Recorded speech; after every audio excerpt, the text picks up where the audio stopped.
So Peter, I think the biggest issue of this movement is getting the people out on the streets.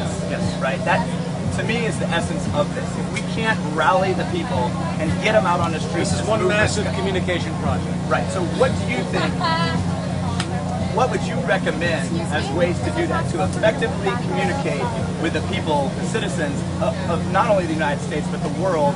What's the most effective way to get them out here and to support this movement, do you think? Well, that's a huge question. You can look at it from the sense of strategy, like films and live streams and all of that stuff, or you can look at it from the perception of what is the most strategic way to actually engage people's values and get them interested. So I think the latter is more important. I mean, obviously we all know the general route of communication, and we're all doing a very good job of it, I think, as well. That's why I make films, that's why I do town halls and things like that. But the strategy of communication is trying to find ways to relate to as many people as possible. The interesting thing about what's happening now, it's not just a communication project for us. It's also the recognition of the biosocial pressures that are emerging that are forcing people to actually think about their surroundings. If everyone had the white picket fence house and their little 9 to 5 and their middle class income and their 2.5 kids, very few people would even engage the political system. They would feel relatively satisfied. But because the inefficiency of these systems have become so vast, everyone's beginning to wake up to something. And as the system fails, and I'm convinced that this system is failing, I think it's been failing for a long time. Sure. The very fact that 1 billion people are starving on the planet shows that it's been failing ever since the first person started starving. Right. So the system's in a massive downward slide on multiple levels, and the jobs are not coming back. All of these things are going to continue to present themselves, and that's where the true pressure will manifest, and that's where the value system will originate. That will create the next level of change, and the next level will hopefully move into a truly sustainable economic model. So looking at some sort of time frame, obviously, I would say in the last 10 years, things have gotten considerably worse. Obviously, they've been moving in this direction for many, many years.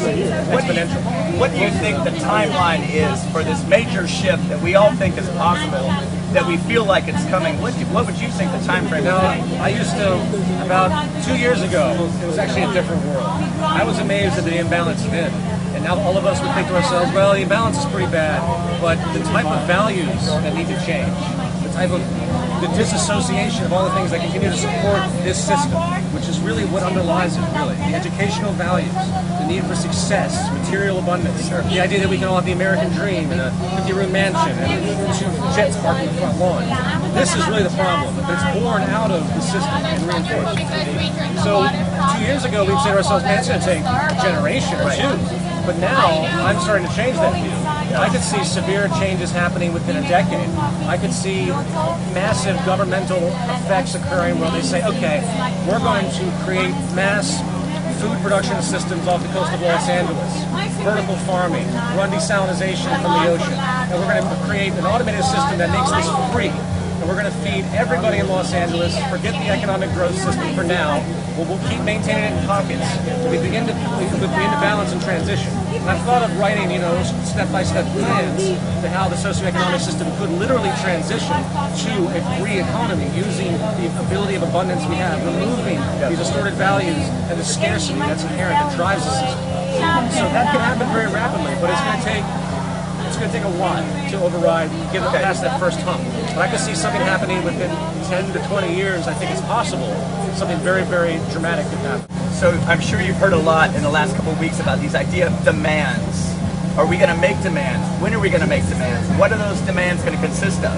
Me personally, and I think a lot of other people feel like those demands at this point in time are too premature, that the system is so corrupted at every level that making a couple specific demands will set the movement back. How do you feel about that? That's the biggest point, and in fact, kind of why I'm here, in the sense of what this community asks for, what this community basically pushes into the public mind as far as values. Again, what the educational imperative of this community really is, that's really what we are. We're here, we obviously have to educate ourselves and continue to develop and be emergent, but we really have to push what the public needs to understand, to get them to see the problem. Right. But the problem has to be correctly identified, and the things that are demanded need to be as acute as possible so they can be shared by as many people as possible, not only in the country, but also across the world. Right. If you can get a set of unified value demands, if you will, that are so harmonious amongst the global community, then they'll have a possibility of taking hold. You have to actually go for the causality within the system and correct the causality.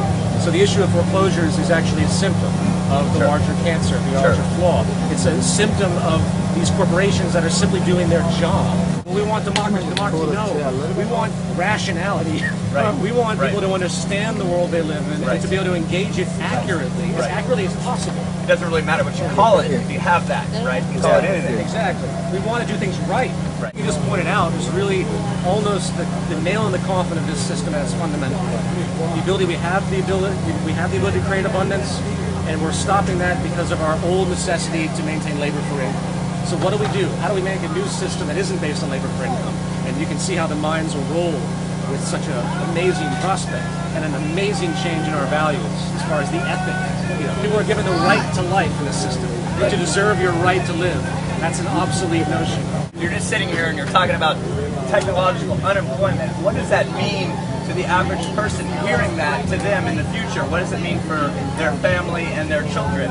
And is there something to look forward to in that, or what do they think? Well, I mean, I think they should look forward to it, but they should also recognize the problem of the system we're in now and how paralyzed it's become because of this technological scientific phenomenon clashing with the traditional non-emergent phenomenon.